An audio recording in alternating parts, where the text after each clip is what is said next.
വയനാട് കൽപ്പറ്റയിൽ ആദിവാസി യുവാവ് പോലീസ് കസ്റ്റഡിയിൽ മരിച്ച കേസ് സിബിഐക്ക് വിട്ടതായി സർക്കാർ ഹൈക്കോടതിയിൽ. ഗോകുലിന്റെ കുടുംബത്തിന്റെ ഹർജിയിലാണ് സർക്കാരിന്റെ മറുപടി. ഹർജി ഹൈക്കോടതി തീർപ്പാക്കി. അഹമ്മദ് മുസ്തഫ വിവരങ്ങൾ നൽകും. മുസ്തഫ, ആദിവാസി യുവാവിന്റെ മരണത്തിൽ എന്താണ് സർക്കാർ ഹൈക്കോടതി അറിയിച്ചത്?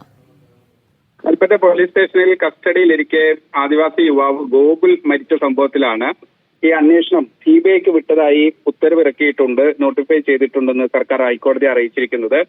അന്വേഷണം നേരത്തെ ക്രൈംബ്രാഞ്ച് ആയിരുന്നു നടത്തിയിരുന്നത്. അത് സിബിഐക്ക് കൈമാറിയ ആഭ്യന്തര വകുപ്പ് വിജ്ഞാപനം ഇറക്കിയെന്ന് ഇന്ന് സർക്കാർ ഹൈക്കോടതി അറിയിച്ചു. പ്രത്യേകിച്ച് ഈ ഗോകുലിന്റെ കുടുംബം ഹൈക്കോടതിയിൽ ഒരു ഹർജി നൽകിയിരുന്നു.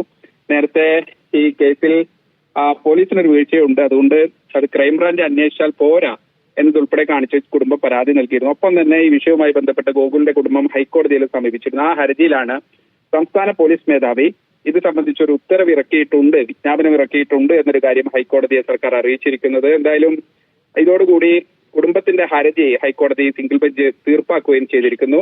നേരത്തെ ഈ ഗോകുലിന്റെ അസ്വാഭാവിക മരണത്തിൽ നീതിപൂർവമായ അന്വേഷണം വേണമെന്നായിരുന്നു കുടുംബത്തിന്റെ ആവശ്യം. അതോടൊപ്പം തന്നെ വിവിധ സംഘടനകൾ ആ പ്രദേശത്ത് പോലീസിന്റെ നിഷ്ക്രിയത്വം, അതോടൊപ്പം തന്നെ കസ്റ്റഡിയിലിരിക്കെ യുവാവ് മരിച്ചതുമായി ബന്ധപ്പെട്ടൊക്കെ വിവിധ സമരങ്ങളൊക്കെ നടത്തിയിരുന്നു. എന്തായാലും പിന്നീട് സർക്കാർ ഇതുമായി ബന്ധപ്പെട്ട് സിബിഐ അന്വേഷണത്തിന് ഒരു ശുപാർശ നൽകുകയും ചെയ്തു. ഇന്നിപ്പോൾ ഹർജി പരിഗണിച്ചപ്പോഴാണ് അക്കാര്യം സർക്കാർ ഹൈക്കോടതിയെ അറിയിച്ചിരിക്കുന്നത്. ദിവ്യ.